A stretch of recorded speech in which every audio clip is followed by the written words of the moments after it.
The tale of the actor who faked his own death. Gilbert is in the fourth form. In his class, the French teacher makes the pupils produce a wall sheet newspaper. Each pupil or group of pupils is responsible for one or more columns or page and produces copy which the whole class, meeting each week as an editorial committee for 2 hours, discusses and sometimes even rejects. There are political and trade union columns, sports pages, strip cartoons, school news, classified advertisements, local news, space fillers, advertising, usually from parents with businesses near the school, and several games and hobby columns. Tips for hanging wallpapers, making your own backgammon board, getting your picture framing right, etc. Together with two classmates, Claude Coutin and Philippe Hermon, Gilbert has taken on the job of writing a serial. The story is called The Prick of Mystery, and they have got to the 5th episode.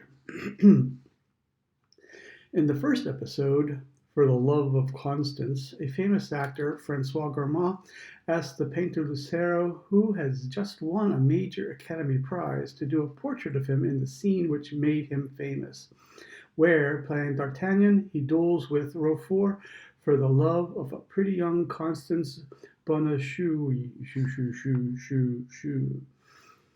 Though he thinks Gourmand is a conceited third-rate ham unworthy of his palate, Lucero accepts, hoping, it must be said, for a princely fee. On the appointed day, Gourmand comes to Lucero's spacious studio, dons his costume, and poses with a foil in his hand. But the model booked some days earlier to do Rochefort hasn't come. Gourmand sends for a certain Félicien Michard, the son of his concierge, working as a floor scrubber for the Count of Chateauneuf, to act as a last-minute stand-in. End of the first episode. Second episode. Rochefort's lunge. So the first sitting can now begin. The two opponents take up their positions. Gourmand presenting to parry in a clever delayed move Richard's fearsome secret lunge, which is supposed to pierce his jugular. That's when a bee flies into the studio and begins to buzz around Gourmand, who suddenly puts his hand to the back of his neck and collapses. Fortunately, a doctor lives in the building, and Michard runs to fetch him. The doctor arrives a few minutes later, diagnoses paralytic shock from a bee sting touching the Rachitian bulb, and takes the actor into hospital as an emergency. End of the second episode. Third episode. The Poison That Kills. Gourmand dies on his way to the hospital.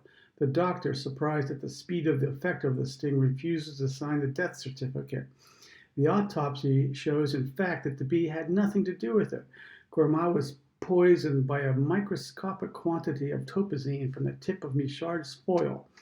This substance, a derivative of the curare used by Amerindian hunters, who call it silent death, has a curious property. It is effective only on individuals having recently been infected with viral hepatitis. As it happens, Gourmand has indeed recently recovered from an illness of this kind. Given this new element, which seems to indicate premeditated murder, a detective, Chief of Inspector Winchester, is put in charge of the investigation. End of the third episode. Fourth episode. To Chesevard in confidence.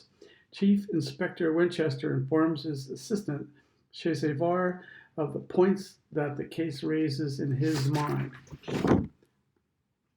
Firstly, the murder must be close to the actors, since he knew that the latter had recently had viral hepatitis. Secondly, he must have been able to obtain item 1, the poison, and especially item 2, the bee, since the case occurred in December and there are no bees in December. Thirdly, he must have had access to Michard's foil. Now this foil, like Gourmand's, was lent to Lucero by his art dealer Gromek, whose wife was known to have been the actor's mistress. This makes six suspects in all, each with a motive. 1. The painter Lucero Gaudet having to do the portrait of a man he despises. Moreover, the scandal which the case could not fail to arouse could be very advantageous to him commercially. 2. Michard, in days gone by, Madame Gourmand, the mother, used to invite young Felicien to spend holidays with her son. Since then, the poor lad has been continually humiliated by the actor, who exploits him shamelessly. 3. The Count of Chateauneuf, a beekeeper, is known to harbor a mortal hatred of the Gourmand family. Since Gatien Gourmand, president of the Beaugency Public Safety Committee, has Eudes de Chateauneuf sent to the guillotine in 1793. 4. The art dealer Gromek, both out of jealousy and for publicity. 5.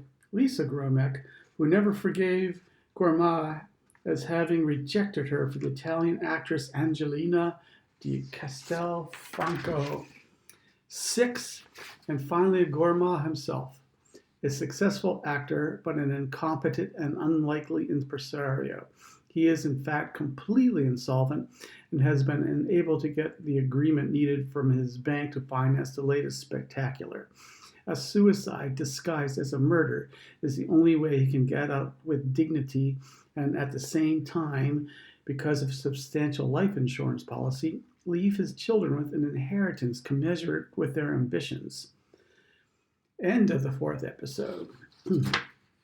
This is where the serial has got to. And it's not too difficult to identify some of its immediate sources.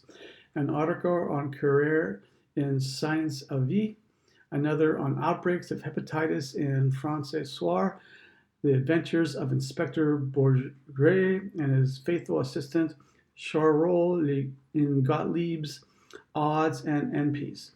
Various news items on the regular financial scandal in the French film world. A quick read of Les Cid, a detective story by Agatha Christie called Death in the Clouds, a Danny Kaye film called Knock on Wood in English, and A Touch of Madness in France. The first 4 episodes were mostly warmly received by the whole class, but the 5th one poses awkward problems for the authors. In the 6th and last episode, it will be discovered that the culprit is in fact the doctor living in the building where Lucero has his studio. It is true that Gourmand is on the verge of bankruptcy. A murder bid from which he could miraculously escape unharmed would guarantee enough publicity to relaunch his latest film, on which shooting has been stopped for 8 days. So, with the doctor, Dr. Bourget, and his accomplice, for he is none other than Gourmet's foster brother, he had thought up this convoluted plot. But Jean Gourmand, the actor's son, loves Isabelle, the doctor's daughter. Gourmand is fiercely opposed to the marriage, with the doctor, on the other hand, looks on favorably. That is why he takes advantage of the journey to the hospital, when he is alone with Gourmand in the rear of the ambulance, to poison him with an injection of topazine, since he is certain that Michard's foil will be held guilty.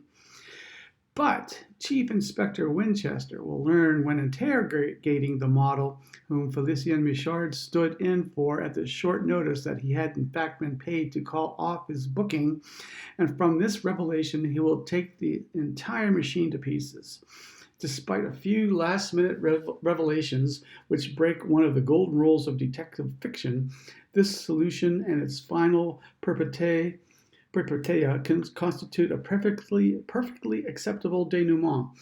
But before getting there, the 3 young authors have to roll out all the other suspects, but they are not too sure how to go about it.